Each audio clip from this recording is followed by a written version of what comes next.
네, 제가 오늘 드릴 얘기는 로봇 관련되는 얘기를 또 한번 말씀드리고 싶습니다. 자, 오늘 로봇 관련주들 굉장히 좀 활발한 움직임을 보이는 종목들이 꽤 많이 나왔었죠. 그리고 이것도 뒷북이 아닙니다. 저 월요일 날 제가 이 로봇 산업 쪽 이런 쪽을 또 이 포커스 EJ에서 또 다뤄 드렸습니다. 자, 그러고 난 다음에 화요일 거래하고 일단 수요일 하루 쉬고 오니까 꽤 좋은 그런 움직임들이 나오고 있네요. 자, 이유는 오늘 삼성 쪽에서도 또 그런 얘기가 나왔죠. M&A 관련되는 그런 얘기가 나오니까 반도체냐, 뭐냐, 로봇이냐, 이런 얘기들 막 이렇게 좀 떠돌아다니면서 좀 그런 움직임이 나왔는데요. 자, 지금 그림에 보시게 되면 이 삼성전자가 로봇 산업들 이런 것들을 지금 상당히 좀 열심히 이렇게 하고 있는데요. 그 정도까지는 말씀을 드렸었죠. 올해 그러니까 작년에 로봇 TF팀이었던 거를 지금 올해 로봇 사업팀으로 바꿨고, 그 직원이 작년에 13명이었었는데 지금 130명 정도로 늘어났다라고 말씀을 드렸는데요. 이 전장 사업팀이 180명인 걸 보면 굉장히 좀 큰 그런 인원 증가폭을 보여주고 있죠.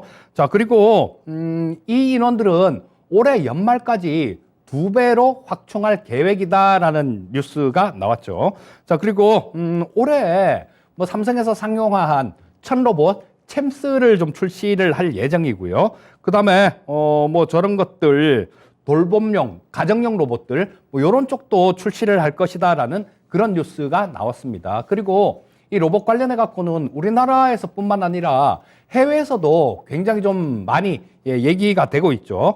자, 일론 머스크가 좀 기분 나쁜 얘기를 한마디를 좀 했었죠. 자, 우리나라 한국을 이렇게 좀 빗대 갖고 하는 얘기인데 한국에다 대고 직접 얘기를 한 거죠.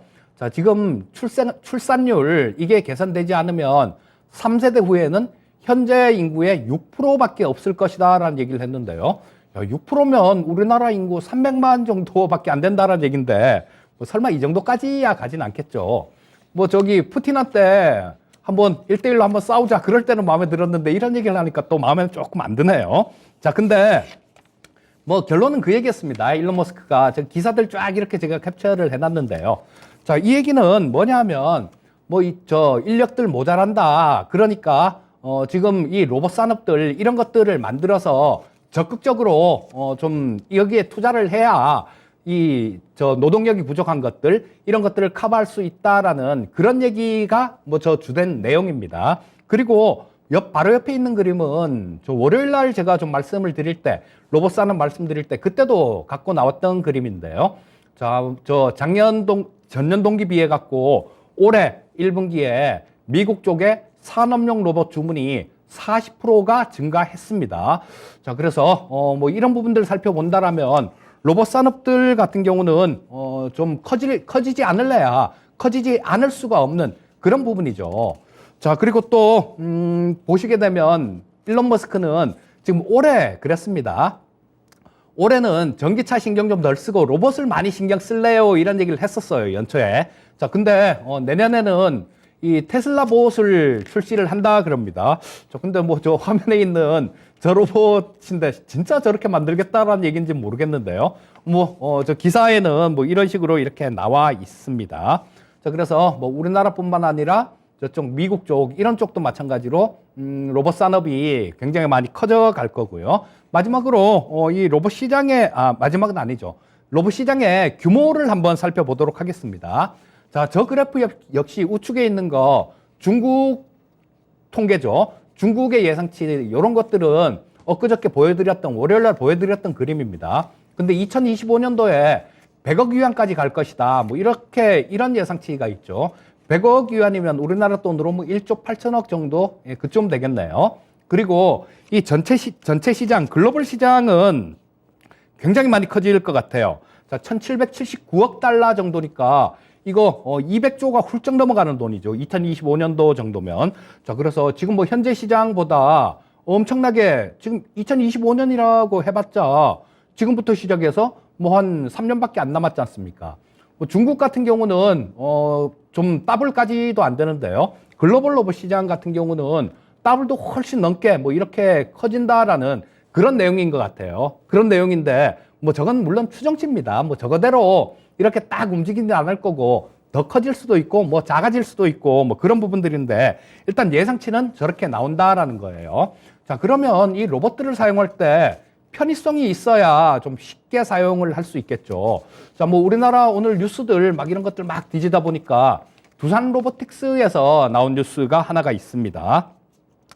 자, 이거 뭐 저 편의성을 위해서 뭐 저런 것들 서비스 센터, AS 센터 뭐 요거를 저 로봇 저 협동 로봇 전용 AS 센터를 개설을 한다라는 콜센터를 개설한다라는 그런 뉴스가 있었죠.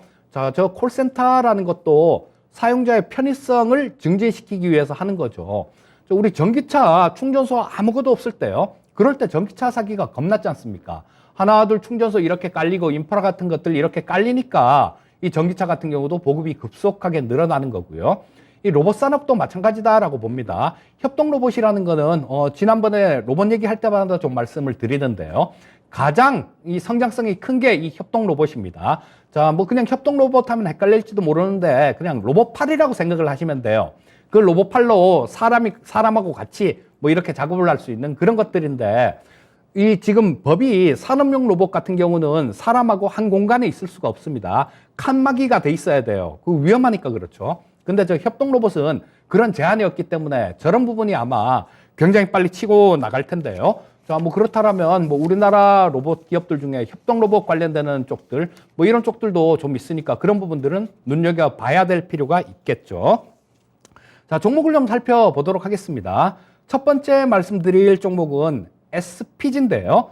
자, 이거 차트 보시면 참 많이도 올라왔습니다. 그리고 이 SPG는 이 EJ라는 프로 처음 시작할 때 아마 그 첫 주에 아마 제가 추천을 드렸을 거예요. 그래서 그때 가격이 11,000원 정도였습니다. 뭐 그래서 저 고점 수익률로 따지면 뭐 70%대 후반 정도 뭐 그쯤 되는데 지금 오늘 종가 기준으로 따져도 뭐 한 60%대 후반 정도 그쯤은 될 것 같습니다. 자, 근데 이 SPG는 로봇의 핵심 부품인 정밀 감속기 이 시장의 절대 강자다 이렇게 보시면 됩니다. 그리고 이 정밀 감속기는 일본에서 막 수입하고 그래왔던 부분들을 이 SPG가 저 국산화를 하고 있기 때문에요. 시장 점점 커져갈 거고 뭐 그 지배력 또한 남다르기 때문에 실적 부분들 굉장히 좋아지는 그런 추세가 이어질 겁니다. 뭐 1분기 실적만 하더라도 전년동기 비해 갖고 굉장히 좋아졌죠.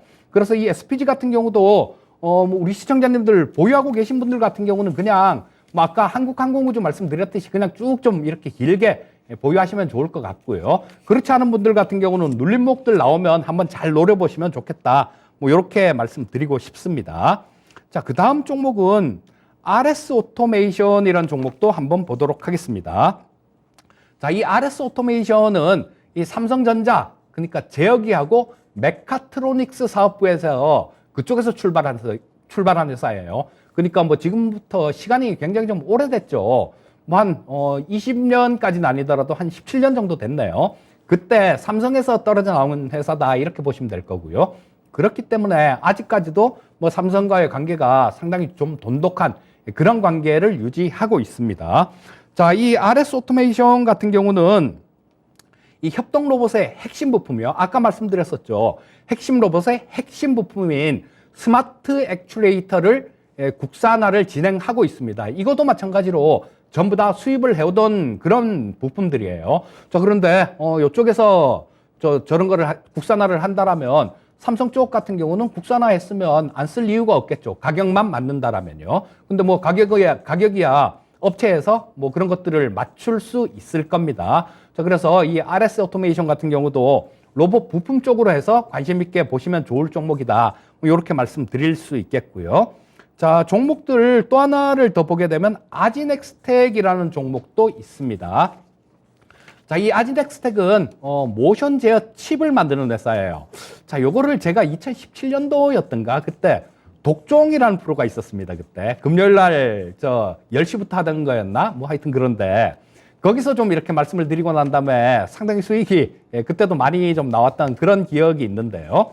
자, 요 모션 제어 칩을 만드는 회사인데 요거는 뭐냐면 이 어떤 로봇들 모션 같은 것들 이런 것들을 제어하는 거 하나하나 따로 기기가 막 이렇게 있었는데 따로 소프트웨어를 입히고 그랬었는데 그거를 이 RS 오토메이션에서 칩으로 만든 거예요. 그러니까 모션을 제어할 수 있는 그런 칩을 만든 겁니다. 자, 그래서 이런 부분들도 상당히 성장성이 큰 부분들이 있으니까요. 뭐 눈여겨보시면 좋겠고 또 하나 이 올해 1월 달에 굉장히 좀 크게 움직였던 적이 있었죠. 뭐 10,000원에서 17,000원대까지 그냥 쉬지도 않고 올라갔네요. 뭐 거의 뭐 이틀 연상한가 뭐 간 그런 모습이 나왔었는데 요거는 로봇 때문에 나온 건 아니고요. 저기 밑에 자막에 나오는 그런 거죠. 스마트 팩토리용 XR 글라스를 국산화를 진행 중이다라는 거. 지금 국책 과제를 수행 중입니다. 그러니까 뭐 그 부분에 대해서 성공을 한다라면 XR 글라스 저런 부분들도 메타버스 관련해 갖고 상당히 성장성이 있는 그런 부분들이죠. 자, 그렇기 때문에 뭐 커나갈 수 있는 그런 움직임들, 뭐 그런 여건들이 상당히 좀 되는 그런 기업이다라고 보시면 될 거고요. 자, 지금 뭐 차트를 보시게 되면 지금 21평선은 조금 아래에 있는데요. 60선하고 120선하고 5일선하고 주가가 이렇게 모였네요. 자, 주가가 이렇게 3선하고 주가가 모였다라는 거, 이런 부분들은 크게 멀지 않은 시간 내에 어디론가 움직일 가능성이 많다라는 걸 내포합니다. 자, 뭐 이런저런 재료들, 뭐 이런 것들을 고려해 본다라면 아래쪽보다는 위쪽일 가능성이 많다라는 생각이고요. 그래서 이 아지넥스텍도 한번 잘 노려보시기 바라겠습니다. 자, 마지막으로 타픽을 좀 말씀드리면요. 제가 월요일 날 로봇 관련주를 말씀드리면서 추천주로 레인보우 로보틱스를 말씀드렸었죠. 이 레인보우 로보틱스는 마찬가지로 제가 2월 달 정도에 EJ 처음 시작할 때 그 무렵에 또 추천을 드렸던 종목이에요. 그때 추천을 드려갖고 뭐 한 요거도 10%대 후반 정도 그 정도 수익이 나왔는데 지금 뭐 석 달이 지나서 엊그저께 다시 추천을 드렸고요. 오늘 또 로봇 얘기를 하게 돼서 다시 한번 말씀을 드립니다. 이 레인보우 로보틱스는 우리나라 국내 최상위의 로봇 기술을 갖고 있는 기업이다. 이렇게 보시면 됩니다. 그리고 이 레인보우 로보틱스 같은 경우는 좋은 게 뭐냐면요. 이 로봇 만드는 회사들이 그렇습니다. 하다못해 보스턴 다이나믹스 있죠. 현대차가 인수했던 그쪽도 거기에 들어가는 부품들 이런 것들을 다 내재화를 못했습니다. 근데 이 레인보우 로보틱스는 뭐 사족보행 로봇도 만들고 그러는데 거기에 들어가는 부품들을 다 내재화를 했습니다. 자, 내재화를 했다라는 것은 다른 데서 사오지 않고 자기들이 직접 만들 수 있다라는 얘기죠. 직접 만들어 쓴다라는 얘기입니다. 그렇게 되면 가격 경쟁력이 상당히 좀 뛰어날 걸로 그렇게 보시면 되겠죠. 뭐 대표님이 여기서 말씀하시는 것들 영상들 이렇게 봐도 뭐 내재화한 기업이 우리밖에 없고 뭐 그런 말씀을 하시더라고요. 그리고 또 뭐 이 내재화한 게 장점은 그쵸, 이 물건을 제품을 싸게 만들 수 있다는 장점이 있습니다라고 대표님도 그렇게 얘기를 하시니까요. 이 회사 대표님도. 자, 한번 눈여겨보시면 좋을 것 같고요. 그리고 또 로봇뿐만 아니라 이 로봇 기술로 응용할 수 있는 부분들이 굉장히 많습니다. 어떤 게 있냐 하면요. 천문 관측 도구, 마운트라고 얘기를 하죠. 자, 이름은 레인보우 아스트로라고 이름을 지었네요. 자, 요건 천문 관측 기구입니다. 요런 거를 지금 일본하고 이탈리아에 수출을 했습니다. 자, 일본하고 이탈리아에 이걸 수출을 했고, 그 다음에 전에는 휴버라는 로봇, 이런 거를 미국 MIT 공대에도 수출을 했었고, 구글에도 수출을 했었고요. 하다못해 미국 국방부에도 수출을 했었습니다. 자, 그렇다면 이 정도 기술력이면 전 세계가 인정하는 기술력이다. 이렇게 보시면 되지 않겠습니까? 또 지금 뭐 현재 1분기 실적은 6억 정도 흑자 전환을 했어요. 자, 근데 지금 이 부품들하고 로봇 이런 것 올해 협동 로봇을 본격적으로 이렇게 생산에 들어갈 예정인데요. 자, 거기에 투자되는 자금들 이런 것들은 작년에 삼자 배정 유상증자를 하고요. 그리고 또 전환사채를 발행을 하면서 자금 문제는 다 해결이 됐고요. 전환사채를 발행할 때 제가 그걸 보고 야, 이거 이상은 안 빠지겠다라고 봤는데 그 전환사채 전환가액이 19,000 얼마 정도였습니다. 근데 이게 그 리픽싱 조항이라는 게 있죠. 전환사채를 발행을 하면 자, 주가가 빠지면 이 전환 가격도 덩달아서 이렇게 빼는 그런 계약을 대부분이 그렇게 합니다. 근데 전환사채 발행할 때 우리 주가 빠져도 뭐 저 전환가액 안 낮춰줘요라고 리픽싱 조항을 아예 없었어요. 자, 그렇다면 주가가 그 밑으로는 쉽게 안 빠질 걸로 그렇게 생각을 해도 되겠죠. 자, 이런 부분들 있으니까 뭐 역시 이 레인보우 로보틱스 마찬가지로 좀 길게 중장기적으로 이렇게 보신다라면 좋은 결과가 있을 거다. 이렇게 말씀드리고 싶습니다.